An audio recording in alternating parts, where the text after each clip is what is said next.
नमस्कार साथियों, स्वागत है आप सभी का आपकी अपने क्लासेस राहुल सर क्लासेस में। दोस्तों, बीपीएससी, यूपीपीसीएस या जो भी अदर स्टेट के एग्ज़ाम्स हैं, उसमें आपको पता ही होगा कि करंट अफेयर का रोल कितना महत्वपूर्ण होता है। उसी पॉइंट ऑफ व्यू से आज की ये क्लास आपके लिए बेहद महत्वपूर्ण होने वाली है। हम और आप मिलकर के इस क्लास को महत्वपूर्ण बनाएं, साथ ही हर एग्ज़ाम के पॉइंट ऑफ व्यू से जितने भी फैक्चुअल इंफॉर्मेशन वाले क्वेश्चन जो बनते हैं, आज की क्लास में हम वो कवर करेंगे, जो कि पूरी तरीके से करंट अफेयर बेस्ड होगी, जो 2026 के आने वाले सभी एग्ज़ाम के लिए काफ़ी महत्वपूर्ण साबित होगी। तो चलिए शुरुआत करते हैं अपनी क्लास की और समझेंगे इसमें, क्योंकि घटना चक्र का जो ई दृष्टि आता है वो आ चुकी है आपकी, और ये बिहार स्पेशल के रूप में इसको दिया गया है। तो बिहार से संबंधित जितना भी करंट होगा इसमें वो भी समाहित होगा, और साथ ही जो राष्ट्रीय घटनाएं, अंतर्राष्ट्रीय घटनाएं, साथ ही खेल से संबंधित वैज्ञानिक जो फैक्ट्स होंगे उससे संबंधित, आर्थिकी से संबंधित, यानी कि हर रूप में ये मैगजीन्स आपके करंट अफेयर को कवर करती है। तो चलिए शुरुआत करते हैं और समझते हैं सबसे पहले सूक्ष्म दृष्टि, जो कि वर्ष भर की प्रमुख घटनाओं का बिंदुवार जो प्रस्तुतिकरण है, यानी कि जो वन लाइनर है, उस करंट अफेयर को हम लोग पहले देखेंगे। उसके बाद विस्तृत इसकी जितनी भी घटनाएं हैं उसके बारे में भी चर्चा करेंगे। तो आज की क्लास बेहद महत्वपूर्ण आपके लिए, शुरू करते हैं। अगर आप हमारे चैनल पे नए हैं तो इस चैनल को सब्सक्राइब कर लीजिएगा, जिससे कि आपको करंट अफेयर या जो सब्जेक्टिव वाली जो क्लासेस हैं वो आपको निरंतर मिलती रहें।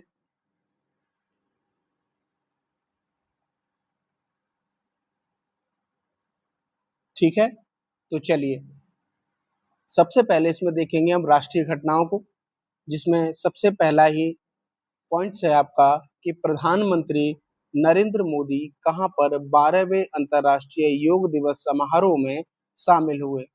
तो कमेंट करके आप मुझे ये बताएंगे कि हाल ही में जो 12वां अंतर्राष्ट्रीय योग दिवस मनाया गया, तो ये जो योग दिवस है ये कब मनाया जाता है, कमेंट करेंगे आप मुझे, और कब से इसकी शुरुआत हुई।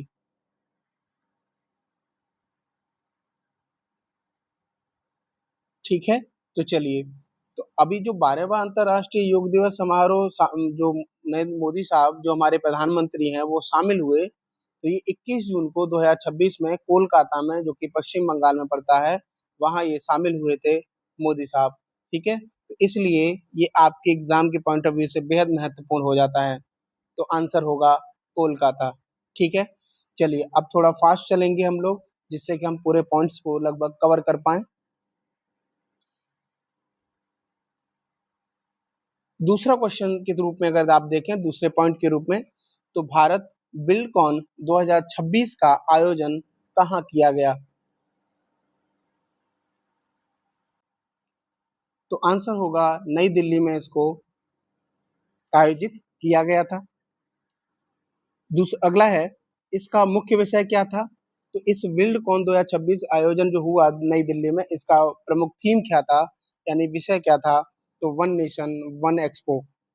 ये थीम आपसे बहुत पूछे जाते हैं, आपको पता ही होगा अगर आपने एग्जाम एक भी बार कंडक्ट याद दिया है तो, या आपने बैकियर के क्वेश्चन पेपर भी अगर देखे होंगे तो इस प्रकार से क्वेश्चन बनते रहे हैं।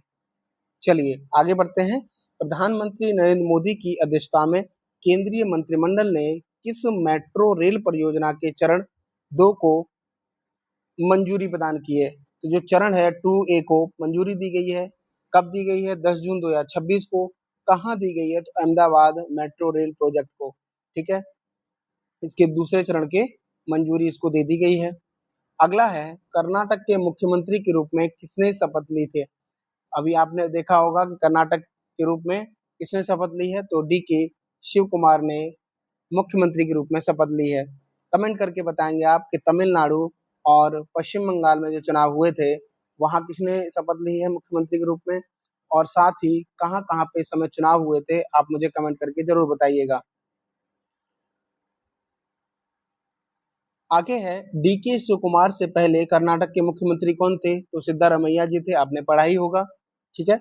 आगे है, भारत का 100वां रामसर स्थल घोषित किया गया है, जयप्रकाश नारायण पक्षी अभयारण्य, ये किस राज्य में पड़ता है? तो सबसे पहला क्वेश्चन आपके लिए यही बन सकता है कि जो 100वां रामसर स्थल है वो कौन सा है? तो जयप्रकाश नारायण पक्षी अभयारण्य, ये किस राज्य में पड़ता है?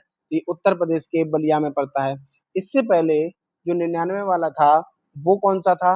आप कमेंट करके बताएंगे। मैं आपको इतना हिंट कर दे रहा हूँ कि वो अलीगढ़ से संबंधित है। ठीक है। चलिए नेक्स्ट बढ़ते हैं आगे। जयप्रकाश नारायण पक्षी अभयारण्य को अन्य किस नाम से जाना जाता है? तो सुरहा ताल के नाम से भी इसको जाना जाता है। ठीक। कहाँ पड़ता है ये? बलिया में पड़ता है। तो यूपी पीसीएस के पॉइंट ऑफ व्यू से ये क्वेश्चन आपको देखने को मिलेगा, आप इसको नोट करके जरूर रखिएगा। ठीक है। अगला है, हाल ही में राष्ट्रीय बाल स्वास्थ्य कार्यक्रम के जो दिशा निर्देश किस मंत्रालय ने जारी किए हैं? तो आरबीएस के 2.0 के जो दिशा निर्देश हैं वो किसने जारी किए हैं? तो स्वास्थ्य एवं परिवार कल्याण मंत्रालय द्वारा इसको जारी किया गया है, इसके दिशा निर्देश को जारी किया गया है। अगला है, भारत का पहला पेपरलेस न्यायपालिका वाला राज्य कौन सा घोषित किया गया है? कब हुआ है? 1 मई 2026 को। और कौन सा हुआ है? तो सिक्किम को। याद रखेंगे, ये काफी महत्वपूर्ण हो सकता है आपके लिए। तो पेपरलेस न्यायपालिका सिक्किम को घोषित किया गया है। आगे बढ़ते हैं, तमिलनाडु के मुख्यमंत्री पद की शपथ किसने ली है?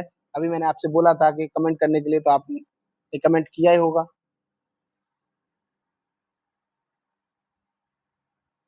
तो आंसर होगा सी, जोसेफ विजय। क्योंकि विजय थालापति के नाम से तो आप इसको जान ही रहे होंगे, काफी चर्चित रहे हैं। लेकिन अगर मान लीजिए वहां विजय न रहे, सी जोसेफ रहे, तब भी आपको क्लिक करना होगा, क्योंकि पूरा नाम अधिकतर लोगों को पता नहीं होता है, तो ध्यान रखनी है ये बात। तो सी, जोसेफ विजय तमिलनाडु के ये मुख्यमंत्री घोषित हुए हैं। हाल ही में असम के मुख्यमंत्री के रूप में लगातार दूसरी बार किसने शपथ ग्रहण की? तो हेमंत बिस्वा शर्मा ने मुख्यमंत्री का पदभार संभाला है असम के मुख्यमंत्री का। ठीक है। चलिए आगे बढ़ते हैं। केरल के नए मुख्यमंत्री कौन है? तो वीडी सतीशन है केरल के नए मुख्यमंत्री। आगे, केंद्रीय मंत्रिमंडल ने सर्वोच्च न्यायालय में कितने अतिरिक्त न्यायाधीशों की स्वीकृति दी है? तो जो केंद्रीय मंत्रिमंडल है उसने सर्वोच्च न्यायालय में कितने अतिरिक्त जो है जजेज यानी कि न्यायाधीशों की स्वीकृति दी है? तो 4 की स्वीकृति दे दी गई है। इस फैसले के बाद सर्वोच्च न्यायालय में न्यायाधीशों की कुल संख्या कितनी हो जाएगी? तो 37 हो जाएगी, मुख्य न्यायाधीश को छोड़ करके। अगर मुख्य न्यायाधीश को जोड़ लिया जाए तो 38 हो जाएगी। ठीक है। तो क्वेश्चन का तरीका थोड़ा सा समझिएगा कि किस तरीके से क्वेश्चन पूछा गया है। आगे बढ़ते हैं। केंद्रीय मंत्रिमंडल ने हाल ही में कौन सा मिशन शुरू करने की मंजूरी दी है? तो कपास उत्पादकता मिशन की मंजूरी दी गई है। हमारी जो सरकार है वो निरंतर प्रयास कर रही है कि हम ऐसी फसल की तरफ बढ़ें जो कि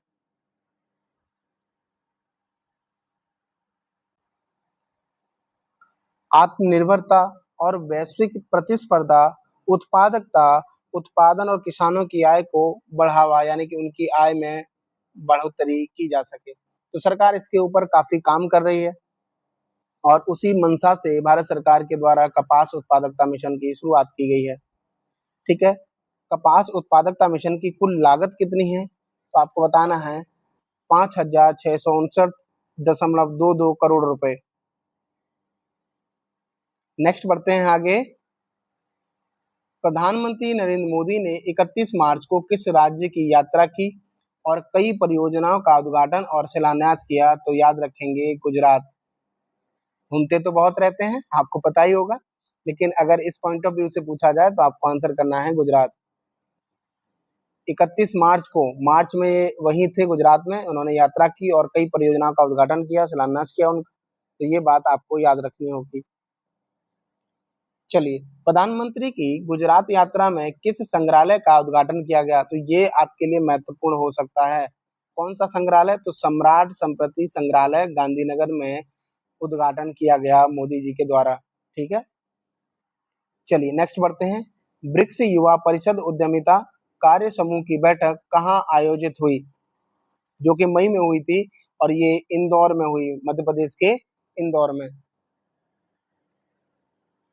चलिए आगे बढ़ते हैं। सरकार ने हाल ही में क्या अधिसूचित किया? तो 26 मई 2026 को राष्ट्रीय खेल प्रशासन, जो कि राष्ट्रीय खेल बोर्ड नियम 2026 अधिसूचित किए हैं।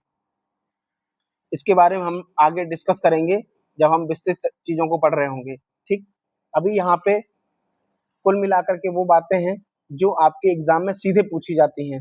इसी तरीके से क्वेश्चन उठा के रख दिया जाएगा, 4 ऑप्शन दे दिए जाएंगे और आपको चुनना होगा।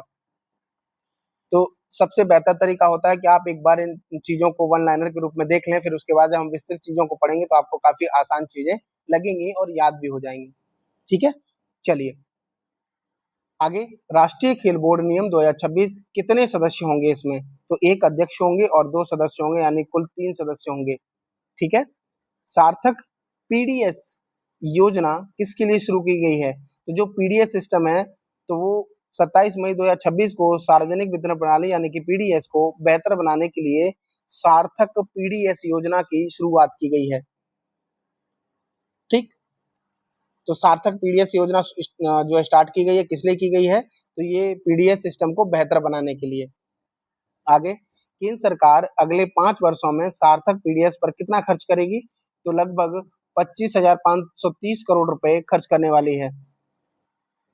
सार्थक पीडीएस योजना को किसने मंजूरी दी? तो मंजूरी कौन देगा? आर्थिक मामलों की कैबिनेट समिति ने इसको मंजूरी दी है।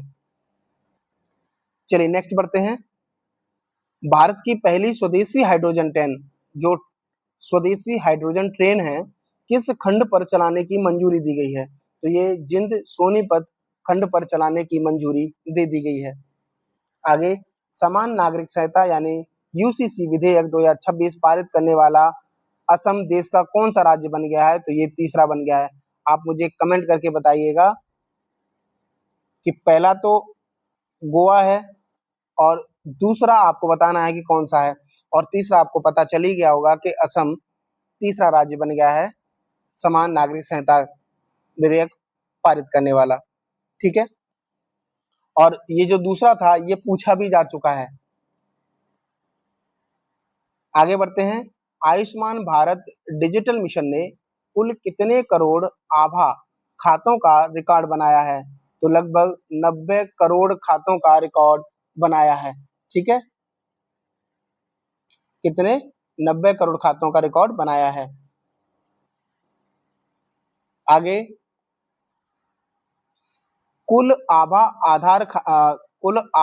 खाता धारकों में महिलाओं की हिस्सेदारी कितनी है? तो लगभग 50% है। ठीक है, भारत का पहला राष्ट्रीय एआई और डिजिटल जल शिखर सम्मेलन 2026 कहाँ आयोजित हुआ?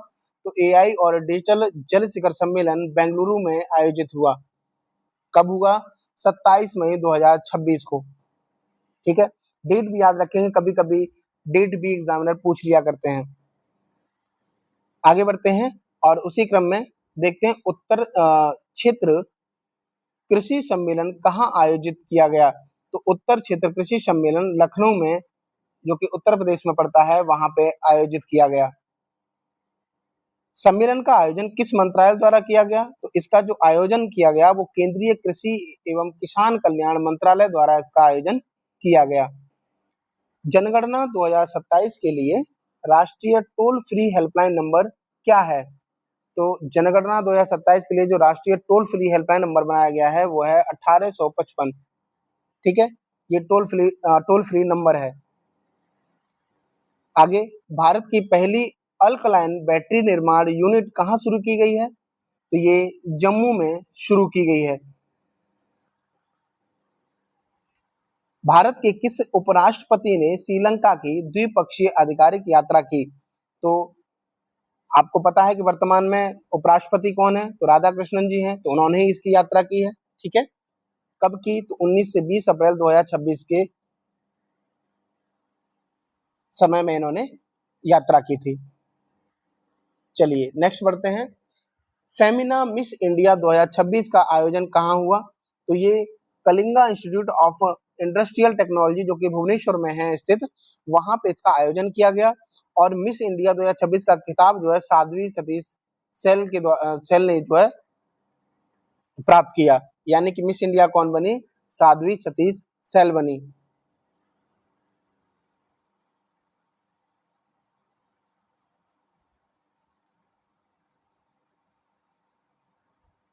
आगे देखें तो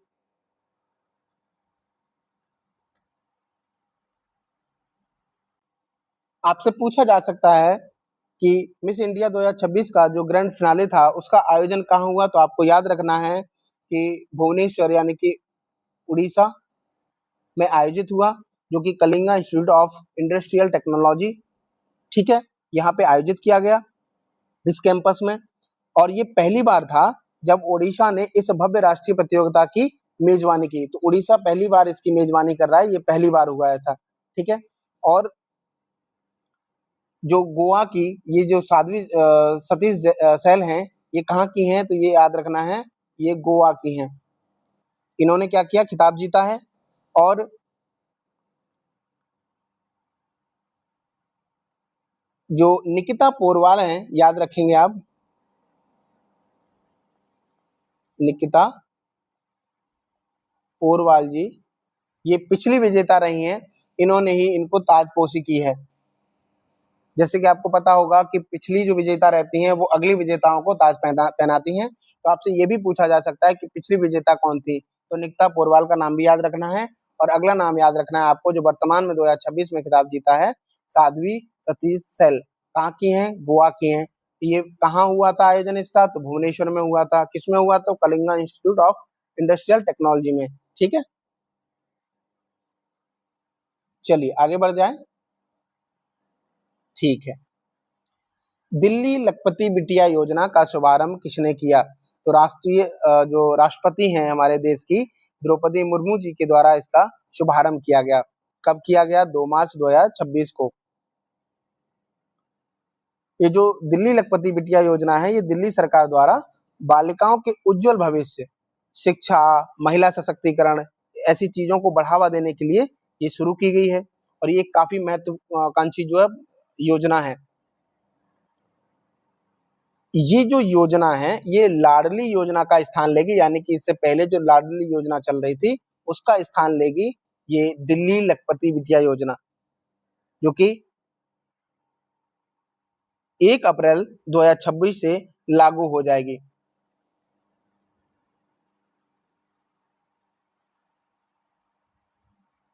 चलिए आगे बढ़ते हैं। नीतीश कुमार ने किस पद से इस्तीफा दिया है? तो ये तो आपको सबको पता होगा कि बिहार के मुख्यमंत्री पद से इन्होंने इस्तीफा दिया है। और कमेंट करके आप बताएंगे कि अब वर्तमान में बिहार के मुख्यमंत्री कौन है।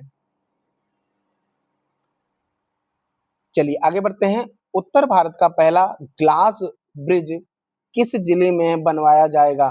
तो ये उत्तर भारत की बात हो रही है यहाँ पे, इसको गौर फरमाइएगा कि उत्तर भारत में पहला ग्लास ब्रिज जो है रोपड़ यानी कि पंजाब में बनाया जाएगा।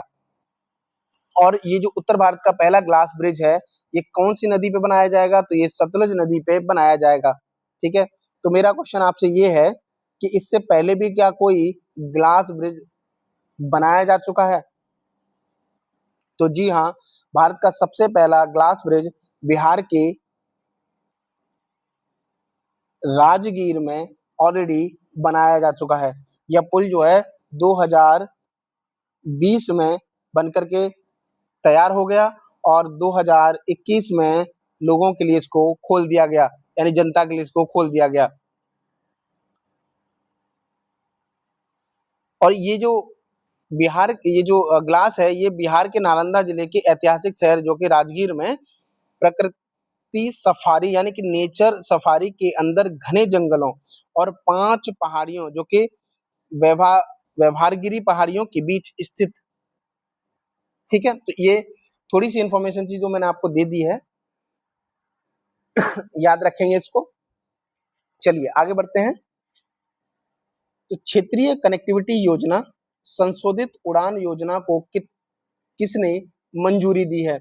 तो केंद्रीय मंत्रिमंडल ने मंजूरी दी है। ठीक है, आगे योजना के तहत कितने हवाई अड्डे विकसित करने का प्रस्ताव है? तो लगभग 100 हवाई अड्डे विकसित करने का प्रस्ताव रखा गया है। संशोधित उड़ान योजना पर कितने रुपए का कुल परिव्यय मंजूर किया गया है? तो 28,840 करोड़ रुपए मंजूरी दी गई है खर्च करने की। प्रधानमंत्री नरेंद्र मोदी ने भारत में सबसे लंबे समय तक सरकार के प्रमुख रहने का रिकॉर्ड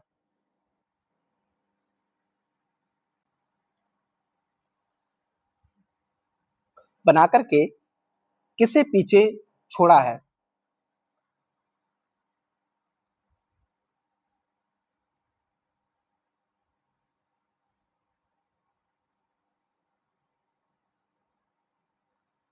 तो पवन कुमार चामलिंग। एक सेकंड रुकिएगा।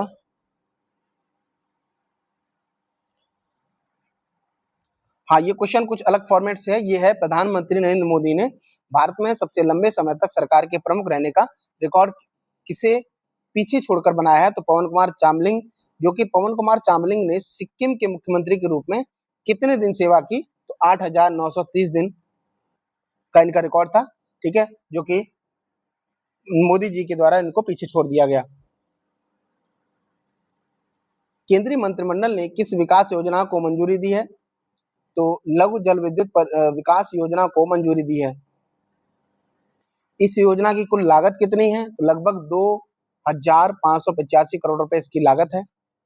अगला है, सुप्रीम कोर्ट ने पहली बार किस व्यक्ति के लिए निष्क्रिय इच्छा मृत्यु की अनुमति दी है? और ये आपसे बिल्कुल पूछने की संभावना है, किसी भी एग्जाम में हो सकता है कि आपसे पूछा जाए। तो हरीश राणा को आप याद रखेंगे कि निष्क्रिय इच्छा मृत्यु की अनुमति दी गई है। सवाल ये बनता है आपसे कि निष्क्रिय इच्छा मृत्यु क्या है? पॉलिटी में जब आप पढ़ते होंगे तो इच्छा मृत्यु के बारे में आपने पढ़ा होगा।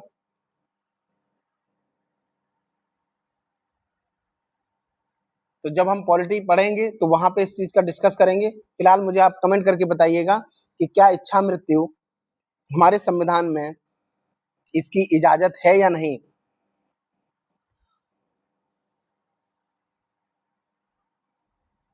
ठीक है, चलिए आगे बढ़ते हैं। जनगणना 2027 के शुभंकरों के नाम क्या हैं?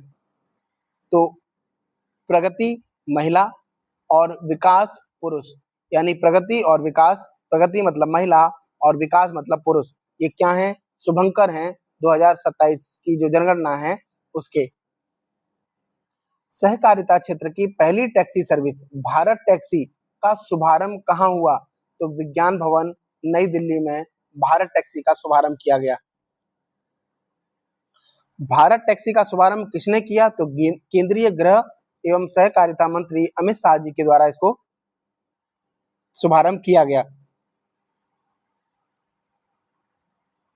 प्लास्ट इंडिया 2026 का उद्घाटन कहाँ हुआ? तो भारत मंडपम नई दिल्ली में किया गया। प्लास्ट इंडिया 2026 का मुख्य विषय यानी थीम क्या है? तो भारत नेक्स्ट इसकी थीम है। आगे, महाराष्ट्र की उप मुख्यमंत्री पद की शपथ किसने ली है? तो सुनेत्रा पवार जी ने उप मुख्यमंत्री पद की शपथ ली है।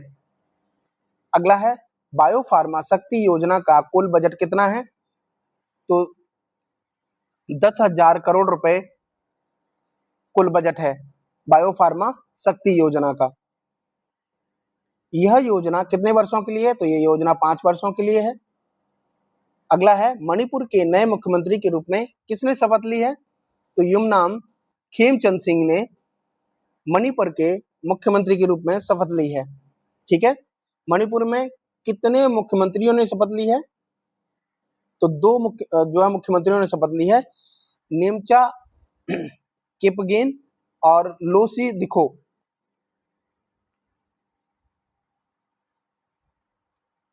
तो याद रखेंगे कि मणिपुर के मुख्यमंत्री कौन है, तो खेमचंद सिंह है, और मणिपुर के जो उप मुख्यमंत्री कौन है, तो नेमचा और लोसी। अगला है मुंबई अहमदाबाद बुलेट ट्रेन परियोजना में इसकी कौन सी उपलब्धि हासिल हुई है, तो पहला पर्वतीय सुरंग ब्रेक थ्रू, ये उपलब्धि हासिल की गई है। यह सुरंग कहाँ स्थित है, तो ये पालघर महाराष्ट्र में।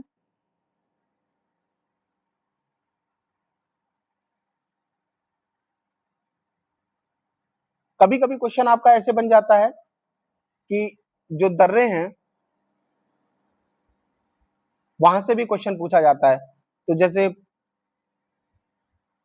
पाल घाट, भोर घाट, ठीक है, थाल घाट, इस प्रकार से जो दर्रे हैं इनकी स्थिति पूछ लेता है, ये किस किस के बीच जुड़े हुए हैं, यानी किस चीज को ये जोड़ते हैं, कनेक्ट करते हैं या अलग करते हैं, इसकी जो सिचुएशन है उसको पूछ लिया करता है।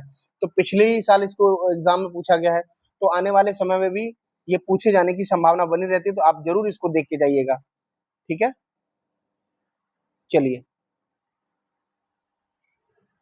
ये जो सुरंग है ये किन दो स्टेशनों के बीच स्थित है, तो विरार और बोईर, विरार और बोईसर जो है दो स्टेशनों के बीच है ये जो सुरंग है, और लगभग 1.48 किलोमीटर की इसकी दूरी है।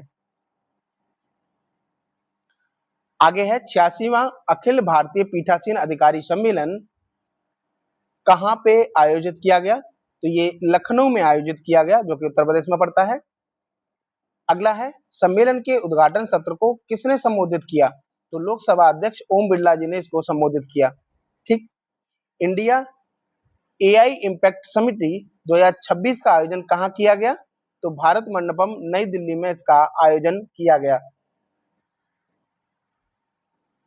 इस शिखर सम्मेलन का आयोजन किस मंत्रालय द्वारा किया गया, तो इलेक्ट्रॉनिकी और सूचना प्रौद्योगिकी मंत्रालय के द्वारा इसका आयोजन किया गया।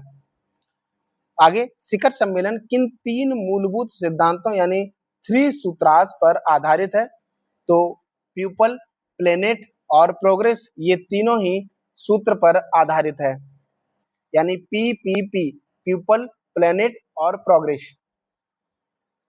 इस समिति के वैचारिक ढांचे को क्या नाम दिया गया है, तो 7 चक्र इसको नाम दिया गया है, यानी द 7 चक्रास इस समिति के वैचारिक ढांचे को नाम दिया गया है। आगे, केंद्रीय गृह मंत्री अमित शाह ने उत्तर प्रदेश दिवस के अवसर पर किस योजना का शुभारंभ किया, तो एक जनपद एक व्यंजन और सरदार पटेल औद्योगिक क्षेत्र योजना का शुभारंभ किया गया। सॉरी, माफ करिएगा। ठीक है, एक जनपद एक व्यंजन और सरदार पटेल औद्योगिक क्षेत्र योजना का शुभारंभ किया गया, किसके द्वारा, गृह मंत्री अमित शाह जी के द्वारा उत्तर प्रदेश दिवस के अवसर पर। कब मनाया जाता है, 24 जनवरी को। उत्तर प्रदेश दिवस समारोह कहाँ आयोजित किया गया, तो राष्ट्र प्रेरणा स्थल लखनऊ में इसको आयोजित किया गया। ठीक है, गणतंत्र दिवस परेड 2026 में उत्तर प्रदेश की झांकी की थीम क्या थी, पूछ लिया करता है आपसे। तो थीम है बुंदेलखंड की संस्कृति। अगला है संस्कृति मंत्रालय की झांकी की थीम क्या थी, तो जो संस्कृति मंत्रालय है उन्होंने झांकी प्रस्तुत की, उसकी थीम थी वंदे मातरम 150 वर्षों का सफर, क्योंकि आजकल प्रचलन में ये भी है, क्वेश्चन पूछा जा रहा है इस तरीके से, तो आपको याद रखना है। चलिए आगे देखते हैं, केंद्रीय मंत्रिमंडल ने किस योजना को वर्ष 2030 से 31 तक जारी रखने की मंजूरी दी है, तो जो अटल पेंशन योजना है ना, इसको 2030-31 तक जारी रखने की मंजूरी दे दी है। Messrs VSR ventures private limited का लियरजेट 45 विमान किस मार्ग पर उड़ान भरते समय दुर्घटनाग्रस्त हो गया। तो ये जो दुर्घटनाग्रस्त हुआ था, ये बारामती में, मुंबई में बारामती मार्ग पर जो है ये दुर्घटनाग्रस्त हो गया था। ये 28 जनवरी 2026 को हुआ था। ठीक है। विमान में, जो विमान था उसमें कुल कितने लोग सवार थे? तो 5 लोग सवार थे। यात्रियों में किस राज्य के मुख्यमंत्री, अजीत पवार भी शामिल थे, तो महाराष्ट्र के जो उप मुख्यमंत्री अजीत पवार जी थे वो इसमें शामिल थे। ठीक है। भारतीय विशिष्ट पहचान प्राधिकरण द्वारा जारी आधार के नए शुभंकर का नाम क्या है? तो उदय है इसके शुभंकर का नाम, याद रखेंगे इस बात को। तो जो भारतीय विशिष्ट पहचान प्राधिकरण यानी जो आधार है, इसका जो शुभंकर है वो उदय है। ठीक है। आगे, अमूर्त सांस्कृतिक विरासत की सुरक्षा के लिए यूनेस्को अंतर सरकारी समिति के 20वें सत्र की मेजबानी कहाँ की गई है? तो ये नई दिल्ली में की गई है। मेरा एक सुझाव ये है कि बाकी चीजों को याद रखेंगे, जैसे कि कोई अगर जो सत्र है, कहीं किसी की मेजबानी की गई है या कहीं सम्मेलन हुआ है या जो भी हुआ है, बाकी सबको याद रखेंगे, केवल दिल्ली को छोड़ दीजिएगा। क्योंकि अगर वो आपने पढ़ा है और वो वहां पे आपने उसको जानते हैं कि वहां हुआ है, तो उसको क्लिक कर लेंगे। लेकिन अगर आपको नहीं पता है, अगर उसके बारे में जानते हैं कि ये यहाँ नहीं है, तो आपका आंसर हो जाएगा दिल्ली। ठीक है। तो जैसे मैं करता हूँ, कभी कभी मैंने इस ट्रिक को कभी कभी अपनाया था, तो मैं इसलिए आपको शेयर कर रहा हूँ कि मैं दिल्ली की सारी चीजों को छोड़ देता हूँ, बाकी सारी चीजों को याद करने की कोशिश करता हूँ। तो अगर वो क्वेश्चन मेरे से आउट है, बाहर है, तो इसका मतलब मैं वहां पे दिल्ली सिलेक्ट करता हूँ। लेकिन ये हर किसी केस में नहीं हो पाएगा। बस ये है कि ये 90% आपका काम करता है। ठीक है। बस आप महराज, आप ध्यान रखेंगे कि आप किस तरीके से करना चाहते हैं। अगर आप ऐसे करना चाहते हैं तो ऐसे भी ठीक है। ठीक है। तो कहाँ हुआ ये? नई दिल्ली में। इस सत्र की अध्यक्षता किसने की थी? तो विशाल वी शर्मा, जो कि यूनेस्को में भारत के स्थायी प्रतिनिधि हैं, इन्होंने इसकी अध्यक्षता की थी। ठीक। इस सत्र में भारत से किसे मानवता की अमूर्त सांस्कृतिक विरासत की प्रतिनिधि सूची में शामिल किया गया है? तो दीपावली को शामिल किया गया है। ठीक है। और ये आपके लिए बेहद महत्वपूर्ण हो सकता है। आगे, दीपावली को शामिल करने के बाद यूनेस्को की इस सूची में भारत की कितनी अमूर्त सांस्कृतिक विरासतें हो गई हैं? तो 16 हो गई हैं। और ये 16 आपको याद करके जानी है। एक बार इनको जरूर देख के जाइएगा। ठीक है। आगे, भारत ने कहाँ अपनी पहली स्वदेशी हाइड्रोजन ईंधन सेल से चलने वाले यात्री पोत का व्यवसायिक संचालन शुरू किया है? तो वाराणसी से। ठीक है। 11 दिसंबर 2025 में किया गया था। अगला है, बिहार पुलिस ने किस विशेष दस्ते के गठन की घोषणा की है? तो अभया ब्रिगेड दस्ते की घोषणा की है। ठीक है। दिसंबर 2025 में। अगला है, 23 में भारत रूस वार्षिक शिखर सम्मेलन का आयोजन कहाँ किया गया है? तो ये 4 से 5 दिसंबर 2025 को किया गया था, जो कि नई दिल्ली में किया गया। ठीक है। अगला, भारत अंतरराष्ट्रीय विज्ञान महोत्सव 2025 कहाँ संपन्न हुआ? तो ये 6 से 9 दिसंबर 2025 के बीच संपन्न हुआ था, जो कि पंचकूला हरियाणा में हुआ था। तो अंतरराष्ट्रीय विज्ञान महोत्सव कहाँ? पंचकूला हरियाणा में। अगला है, भारत अंतरराष्ट्रीय विज्ञान महोत्सव। ये अंतरराष्ट्रीय विज्ञान महोत्सव कहाँ हुआ था? हरियाणा में। और ये जो अंतरराष्ट्रीय विज्ञान महोत्सव है, इसका जो मुख्य विषय है, 2025 का जो विज्ञान महोत्सव मनाया गया, इसकी जो थीम है वो है विज्ञान से समृद्धि आत्मनिर्भर भारत के लिए। ठीक है। इस थीम को याद रखेंगे आप। आगे, ऊर्जा और स्वच्छ वायु अनुसंधान केंद्र की रिपोर्ट के अनुसार नवंबर 2025 में भारत का सबसे प्रदूषित शहर कौन सा रहा? तो गाजियाबाद रहा, जो कि उत्तर प्रदेश में है। ठीक है। तो ऊर्जा और स्वच्छ वायु अनुसंधान केंद्र की रिपोर्ट जो है, याद रखेंगे कि रिपोर्ट किसकी है? तो ऊर्जा और स्वच्छ वायु अनुसंधान केंद्र की ये रिपोर्ट है। और उसके अनुसार नवंबर 2025 में भारत का सबसे प्रदूषित शहर गाजियाबाद रहा। ठीक है। और ये यूपी के जो पीसीएस वाले एग्जाम्स हैं उसमें महत्वपूर्ण हो सकता है, और बिहार में भी। ठीक है, तो ये आपके लिए इंपॉर्टेंट हो सकता है। आगे, बायो सीएनजी और उर्वरक संयंत्र का उद्घाटन किसने किया? तो केंद्रीय गृह एवं सहकारिता मंत्री अमित शाह ने किया। कब? 6 दिसंबर 2025। बायो सीएनजी और उर्वरक संयंत्र कहाँ उद्घाटित हुआ है? तो वाव, थराद, गुजरात में। तो गुजरात याद रखेंगे।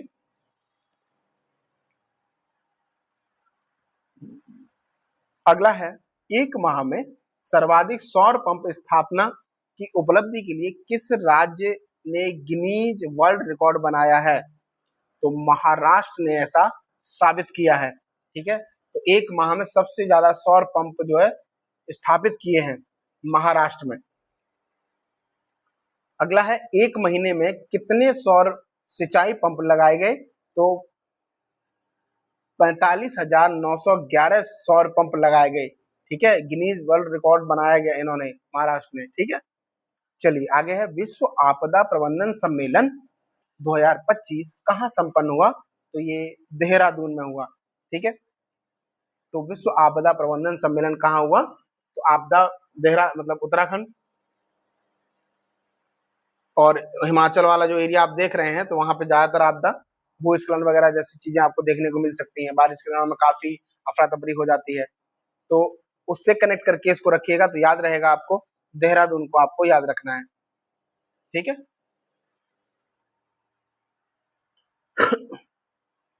चलिए आगे, इंडिया इंटरनेट गवर्नेंस फोरम का आयोजन कहाँ हुआ? तो नई दिल्ली में हुआ।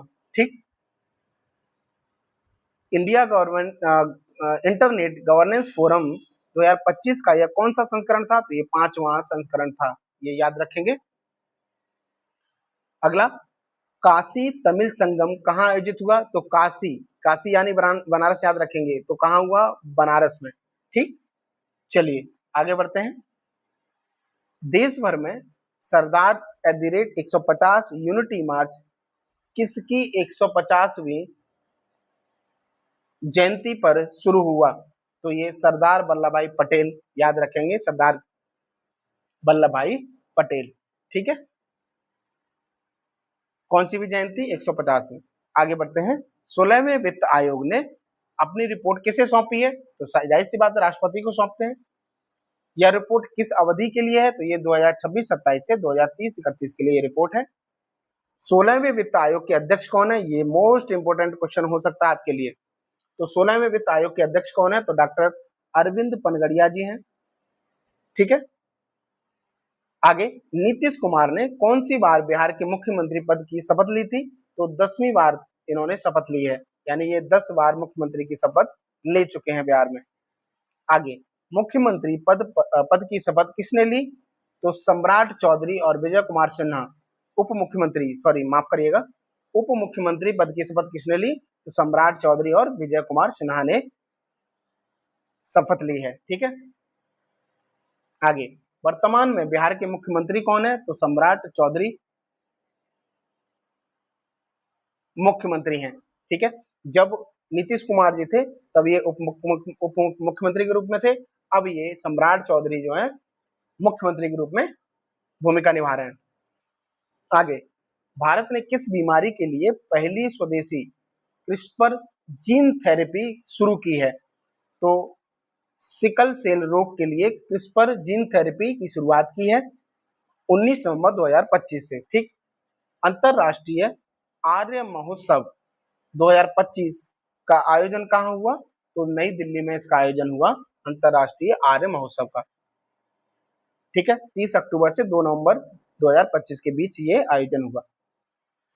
यह सम्मेलन किस उपलक्ष्य में आयोजित किया गया? तो आर्य समाज की 150वीं वर्षगांठ और महर्षि दयानंद सरस्वती की 200वीं जयंती के रूप में, यानी उनके उपलक्ष्य में ये आयोजित किया गया। चलिए नेक्स्ट बढ़ते हैं आगे। अंतरराष्ट्रीय सौर गठबंधन यानी ISA सभा का 8वां सत्र कहाँ आयोजित किया गया? तो ये नई दिल्ली में भारत मंडपम में किया गया। कब? 27 से 30 अक्टूबर के बीच, शायद, हाँ दिया हुआ है। इस सत्र की थीम क्या थी? तो एक सूर्य, एक विश्व, एक ग्रिड, ये इसकी थीम थी, यानी कि विषय थी। ठीक है, चलिए अगला है आदर्श युवा ग्राम सभा पहल का शुभारंभ कहाँ किया गया? तो ये भी नई दिल्ली में किया गया। नेक्स्ट, यह पहल किन मंत्रालयों का संयुक्त प्रयास है? तो ये पंचायती राज मंत्रालय, शिक्षा मंत्रालय, स्कूल एवं साक्षरता विभाग और जनजातीय कार्यक्रम मंत्रालय की एक संयुक्त प्रयास है, संयुक्त एक पहल है। ठीक, आगे दीपोत्सव 2025 में कुल कितने दिए जलाकर विश्व रिकॉर्ड बनाया गया? 26,17,215 दिए जलाए गए और इसका एक रिकॉर्ड बनाया गया। ठीक, दीपोत्सव 2025 किस नदी के तट पर? तो ये सरयू नदी के तट पर दीप जलाए गए थे। वर्ष 2025 में अयोध्या में कौन सा दीपोत्सव संस्करण आयोजित हुआ? तो ये 9वां संस्करण था। ठीक है, अब तो काफी चर्चा में है अयोध्या, क्यों? सब लोग वाकिफ होंगे, लेकिन गलत हुआ, ये ऐसा नहीं होना चाहिए था।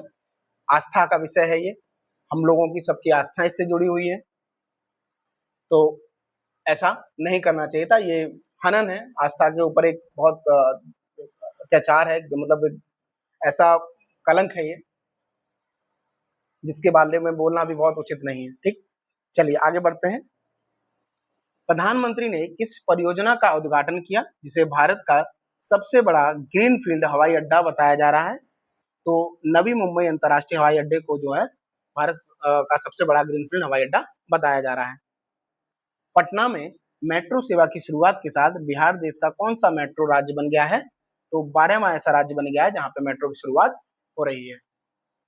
आगे, दलहन आत्मनिर्भरता मिशन को मंजूरी किसने दी है? तो केंद्रीय मंत्रिमंडल ने मिशन को मंजूरी दी है 1 अक्टूबर 2025 को।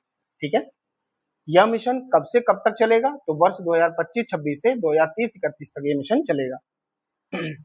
मिशन के लिए कुल कितने निवेश का प्रावधान है? तो 11,440 करोड़ रुपए का प्रावधान किया गया है। माई भारत मोबाइल एप्लीकेशन का शुभारंभ कहाँ हुआ है? तो ये नई दिल्ली में हुआ है। ठीक है, कब हुआ है? 1 अक्टूबर 2025 को। आगे, हाल ही में आर्थिक मामलों की मंत्रिमंडलीय समिति ने बिहार में किस रेलवे लाइन खंड के दोहरीकरण को मंजूरी दी है? तो 24 सितंबर 2025 को बख्तियारपुर राजगीर तिलैया रेलवे लाइन खंड को दोहरीकरण को मंजूरी दे दी गई है, जो कि बिहार में। ठीक, बख्तियारपुर राजगीर तिलैया रेलवे लाइन खंड की कुल लंबाई कितनी है? तो 104 किलोमीटर इसकी लंबाई है। बख्तियारपुर राजगीर तिलैया रेल परियोजना की कुल अनुमानित लागत राशि कितनी होगी? तो 2,192 करोड़ रुपए इसकी लागत राशि होगी। यह रेल मार्ग किन प्रमुख धार्मिक और पर्यटन स्थलों को जोड़ता है? तो ये राजगीर, नालंदा और पावापुरी, इन तीनों को आपस में जोड़ेगा। ठीक, भारत के कितने नए प्राकृतिक स्थलों को यूनेस्को की अस्थायी विश्व धरोहर सूची में शामिल किया गया है? तो 7 को इसमें शामिल किया गया है अस्थायी धरोहर सूची में। ठीक, इन 7 नए स्थलों के जुड़ने के बाद भारत के पास यूनेस्को द्वारा विचाराधीन कुल कितने स्थल हो गए हैं? तो 69 स्थल हो गए हैं। ठीक है, चलिए आगे है, अस्थायी सूची में शामिल 7 प्राकृतिक स्थलों में से कौन सा एक महाराष्ट्र का है? तो डेक्कन ट्रैप, जो कि पंचगनी और महाबलेश्वर, ठीक है, तो ये महाराष्ट्र का इसमें अस्थायी सूची में शामिल है। मेघालय का कौन सा स्थल स्थायी सूची में शामिल है? तो मेघालय जो की जो गुफाएं हैं ना, उनको शामिल किया गया है इसमें। नागालैंड का कौन सा है इस सूची में? तो नागा हिल ऑफ योर लाइफ इसमें इस सूची में शामिल है। ठीक, केरल का कौन सा है? तो केरल का प्राकृतिक धरोहर वर्कला इसमें शामिल है। तो याद रखना है आपको कि महाराष्ट्र का एक शामिल है, नागालैंड का, मेघालय का और केरल का इसमें एक एक शामिल है। इनके नाम याद रखने। आगे, प्रधानमंत्री नरेंद्र मोदी ने पीएम मित्र पार्क का कहाँ उद्घाटन किया है? तो धार, जो कि मध्य प्रदेश में है, यहाँ पे पीएम मित्र पार्क का उद्घाटन किया है इन्होंने 17 सितंबर 2025 को। ठीक, भारत का पहला वास्तविक आकार का कमल उद्यान कहाँ उद्घाटित किया गया? तो CSIR राष्ट्रीय वनस्पति अनुसंधान संस्थान लखनऊ में जो है उद्घाटित किया गया। चलिए आगे बढ़ते हैं। इस उद्घाटन का, ये जो उद्यान है इसका उद्घाटन किसने किया? तो केंद्रीय मंत्री डॉक्टर जितेंद्र सिंह, जो उत्तर प्रदेश के मुख्यमंत्री योगी आदित्यनाथ की मौजूदगी में किया गया। ठीक, किया किसने? तो केंद्रीय मंत्री हैं कौन? डॉक्टर जितेंद्र सिंह, लेकिन मौजूद थे आपके योगी जी भी वहां पे। सॉरी। आगे, स्वास्थ्य कमल उद्यान का कुल क्षेत्रफल कितना है? तो 930 वर्ग किलोमीटर इसका क्षेत्रफल है। आगे, भारत के 15वें उपराष्ट्रपति पद की शपथ किसने ली है? तो पहले ही बात कर चुके हम लोग, राधाकृष्णन ने इन्होंने शपथ ली है। उपराष्ट्रपति पद की शपथ किसने दिलाई? तो राष्ट्रपति द्रौपदी जो मुर्मू जी हैं उन्होंने दिलाई थी। तो उपराष्ट्रपति को जो है राष्ट्रपति शपथ दिलाते हैं, ये आपको पता ही होगा। आगे, सीपी राधाकृष्णन को कितने वोट मिले? तो 452 वोट मिले थे इनको। उनके प्रतिद्वंदी कौन थे? तो बी सुदर्शन रेड्डी इनके प्रतिद्वंदी यानी विपक्ष में थे वो, जो कि इनसे हारे थे, राधाकृष्णन थे। ठीक है, राधाकृष्णन जी से सुदर्शन जी हार गए थे। जीत किसकी हुई थी? राधाकृष्णन की। कितने वोट मिले थे इनको? 452। शपथ किसने दिलाई? द्रौपदी मुर्मू, जो कि राष्ट्रपति हैं देश की। ठीक है, सीपी राधाकृष्णन का पूरा नाम क्या है? तो चंद्रपुरम पोन्नुस्वामी राधाकृष्णन इनका पूरा नाम है। ठीक है, वे किन राज्यों के राज्यपाल रह चुके हैं? तो ये झारखंड के भी राज्यपाल थे, तेलंगाना के भी रह चुके हैं और महाराष्ट्र के भी ये राज्यपाल रह चुके हैं। ठीक है, वे किस राज्य या केंद्र शासित प्रदेश के उपराज्यपाल भी रह चुके हैं? तो ये पुदुचेरी के भी उपराज्यपाल रह चुके हैं। प्रधानमंत्री नरेंद्र मोदी ने बिहार के किस जिले में लगभग 40,000 करोड़ रुपए की विकास योजनाओं का शिलान्यास किया और लोकार्पण किया? तो पूर्णिया। ठीक है,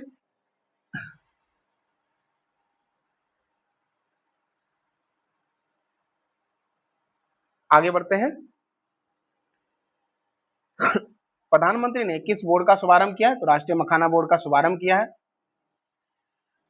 देश के कुल मखाना उत्पादन में बिहार का योगदान लगभग कितना है? तो 90% योगदान अकेले बिहार का है मखाना में। ठीक है, मखाना उत्पादन में। प्रधानमंत्री ने पूर्णिया हवाई अड्डे के किन नए ढांचे का उद्घाटन किया है? तो न्यू सिविल एनक्लेव में अंतरिम टर्मिनल भवन का जो है शुभारंभ किया है, यानी उद्घाटन किया है। प्रधानमंत्री ने बिहार के किस स्थान पर 3 इंटू 800 मेगावाट की ताप विद्युत परियोजना का शिलान्यास किया है? तो पीर 35 जो कि भागलपुर में है, इसका शिलान्यास किया है इन्होंने। आगे, भागलपुर ताप विद्युत परियोजना किस प्रकार की प्रौद्योगिकी पर आधारित है? तो ये अल्ट्रा सुपर क्रिटिकल कम उत्सर्जन पर आधारित है। ठीक है, प्रधानमंत्री ने किस नदी लिंक परियोजना के पहले चरण की आधारशिला रखी? तो कोसी मेची इंट्रा स्टेट जो रिवर लिंक है उसकी आधारशिला इन्होंने रखी है। जो Kosi Mechi intra state river link project की अनुमति लागत कितनी है? तो 2,680 करोड़ रुपए से अधिक इसकी लागत मंजूर की गई है। आगे, इस परियोजना की जल निकासी क्षमता को कितने क्यूसेक से बढ़ाकर कितने क्यूसेक किया गया है? तो 15,000 से 20,000 क्यूसेक कर दिया है। ठीक है, आगे, प्रधानमंत्री ने विक्रमशिला कटारिया के बीच किस अवसंरचना परियोजना की आधारशिला रखी? तो रेल लाइन जो है परियोजना की आधारशिला उन्होंने रखी है। आगे, विक्रमशिला कटारिया रेल लाइन परियोजना की अनुमति लागत कितनी होगी? तो 2,170 करोड़ रुपए अनुमानित लागत रखी गई है। आगे है, प्रधानमंत्री ने अररिया गलगलिया यानी कि ठाकुरगंज के बीच कितनी लागत की नई रेल लाइन का उद्घाटन किया है? तो 4,410 करोड़ रुपए से अधिक की लागत का जो है रेल लाइन का उद्घाटन किया है। ठीक, अररिया गलगलिया रेलखंड से किन दो जिलों के बीच सीधा रेल संपर्क स्थापित होगा? तो अररिया और किशनगंज के बीच जो है संपर्क स्थापित होगा इससे। प्रधानमंत्री ने किस मार्ग पर वंदे भारत एक्सप्रेस ट्रेन को हरी झंडी दिखाई? तो जोगबनी दानापुर के बीच जो भारत एक्सप्रेस है उसको हरी झंडी दिखा दी है। ठीक है, प्रधानमंत्री ने पूर्णिया में किस विशेष सुविधा का उद्घाटन किया है? तो सेक्स सॉर्टेड सीमेंट सुविधा का उद्घाटन किया है, जो कि राष्ट्रीय गोकुल जो मिशन है उसके तहत इसका शुभारंभ किया जाएगा। तो यहाँ आगे दिया गया है कि पूर्णिया में शुरू की गई सेक्स सॉर्टेड सीमेन सुविधा किस मिशन के तहत स्थापित की गई है? तो राष्ट्रीय गोकुल मिशन के तहत स्थापित की गई है।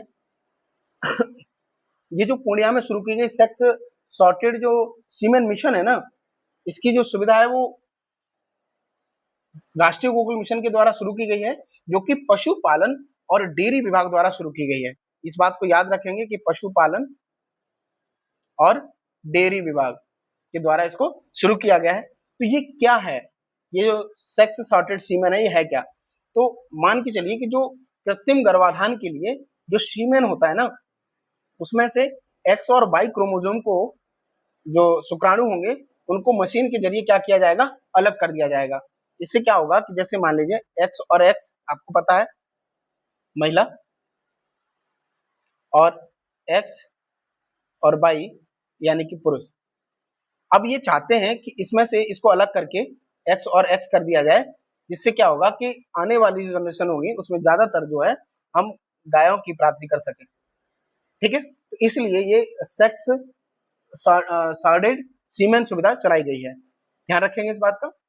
चलिए आगे बढ़ते हैं। यह सुविधा प्रतिवर्ष कितनी सेक्स सॉर्टेड सीमेन खुराक का उत्पादन करने में सक्षम है? तो 5 लाख। ठीक, पूर्वी और उत्तर पूर्वी भारत में अपनी तरह की पहली सेक्स सॉर्टेड सीमेन सुविधा कहां स्थापित की गई है? तो याद रखेंगे पूर्णिया में, और ये आपके लिए महत्वपूर्ण हो सकता है।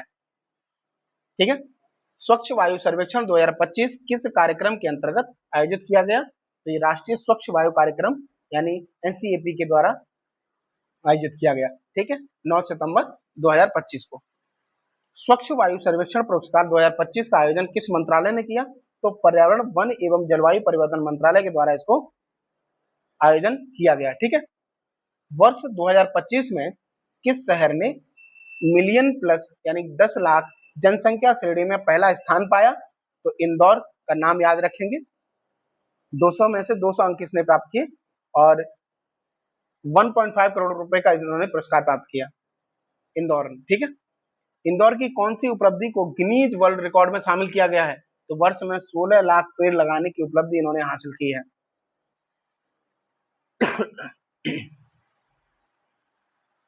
आगे, मिलियन प्लस श्रेणी में दूसरा स्थान किसे मिला है? तो जबलपुर को दूसरा स्थान मिला है, जो कि आउट ऑफ 100 199 यानी कि आउट ऑफ 200 यानी कि 200 में से 199 अंक इन्होंने प्राप्त किए और 1 करोड़ रुपए का इनको पुरस्कार दिया गया है जबलपुर को। ठीक है, इंदौर के बाद जबलपुर।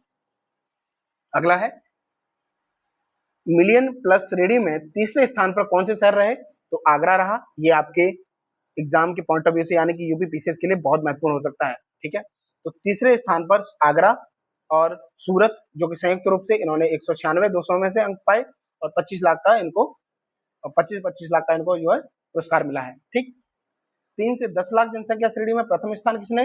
अमरावती। ठीक है, आउट ऑफ 200 में से 200 उन्होंने अंक जो प्राप्त किए हैं और 75 लाख का इनको पुरस्कार मिला गया है। ठीक है, 3 से 10 लाख श्रेणी में दूसरे स्थान पर कौन है? तो झांसी और मुरादाबाद, ये दोनों संयुक्त रूप से हैं और 198.5 अंक इन्होंने 200 में से प्राप्त किए हैं।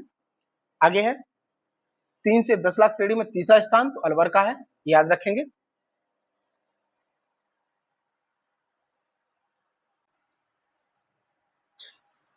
ठीक, चलिए 3 लाख से कम जनसंख्या श्रेणी में प्रथम स्थान किसे मिला है? तो देवास को मिला है। 3 से कम वाले में, 3 लाख से कम वाली जनसंख्या श्रेणी में प्रथम स्थान किसको मिला है? देवास को मिला है। 13 दिसंबर 2025 को प्रधानमंत्री नरेंद्र मोदी ने कहां 9,000 करोड़ रुपए से अधिक के विकास कार्यक्रमों का उद्घाटन तथा शिलान्यास किया है? तो आइजोल में, जो कि मिजोरम में पड़ता है। ठीक है, तो यहाँ पे इन्होंने क्या किया है? शिलान्यास किया है। यहाँ 8,070 करोड़ रुपए से अधिक लागत वाली किस नई रेल लाइन का उन्होंने उद्घाटन किया? तो वैराबी से सौरांग रेल लाइन का जो है उद्घाटन उन्होंने किया है। ठीक है, चलिए आगे है, इस ऐतिहासिक अवसर पर जब आइजोल पहली बार भारतीय रेल नेटवर्क से जुड़ा तो कितनी नई एक्सप्रेस ट्रेनों को हरी झंडी दिखाई गई? तो 3 एक्सप्रेस ट्रेनों को जो है हरी झंडी दिखा दी गई है, यानी कि उनको रवाना कर दिया गया है। NIRF रैंकिंग 2025 में समग्र श्रेणी में कौन सा संस्थान शीर्ष पर रहा? तो IIT मद्रास जो है शीर्ष पर रहा। ठीक है, IIT मद्रास ने NIRF रैंकिंग में समग्र श्रेणी में लगातार कितने वर्षों तक शीर्ष स्थान पर बनाए रखा? तो 7 साल से लगातार ये पहले स्थान पर बना हुआ है। ठीक है, आगे है PM विकसित भारत रोजगार योजना की घोषणा किसने की?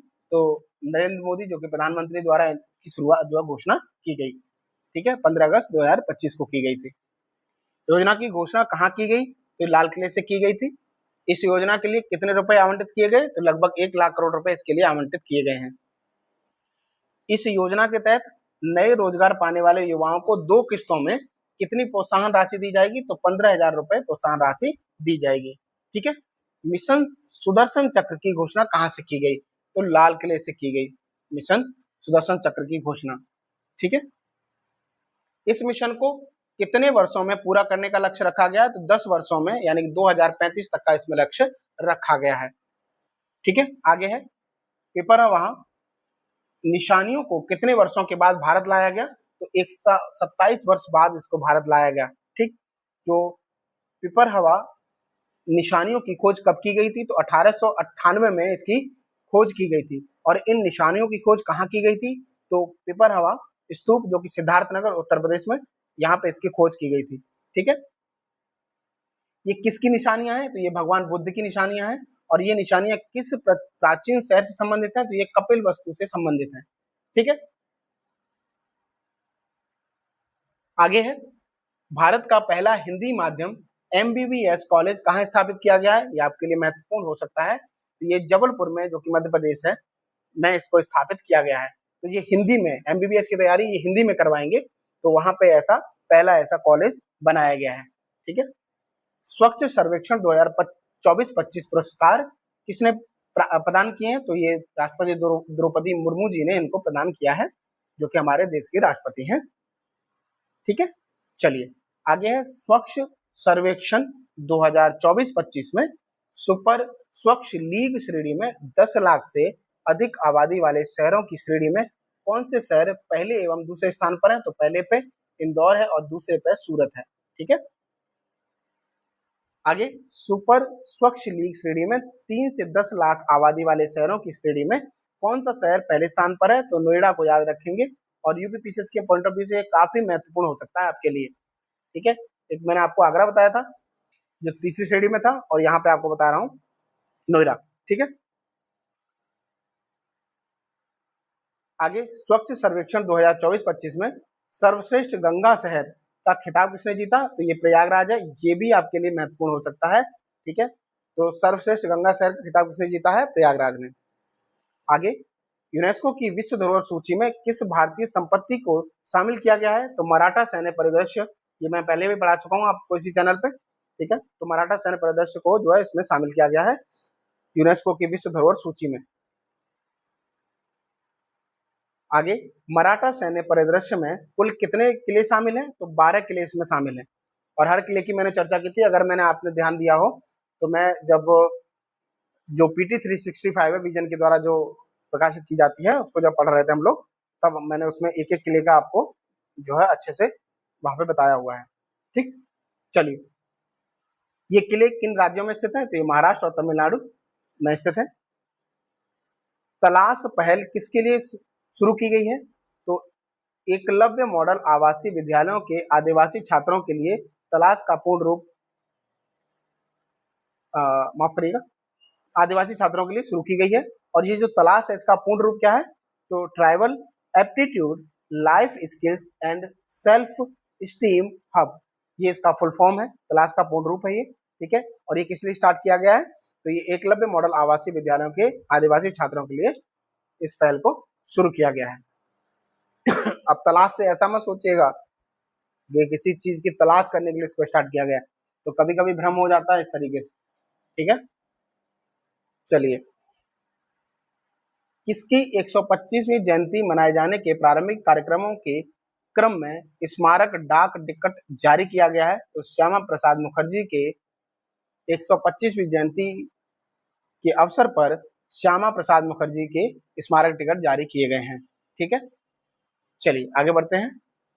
इस डाक टिकट को डिजाइन किसने किया है? तो नेनू गुप्ता जी ने इसको डिजाइन किया है। आगे, बिहार सरकार ने किस आयोग की पहली बार गठन को मंजूरी दी है? तो बिहार युवा आयोग की गठन की मंजूरी दे दी गई है। तो ये आपके बिहार के पॉइंट ऑफ व्यू से महत्वपूर्ण हो सकता है।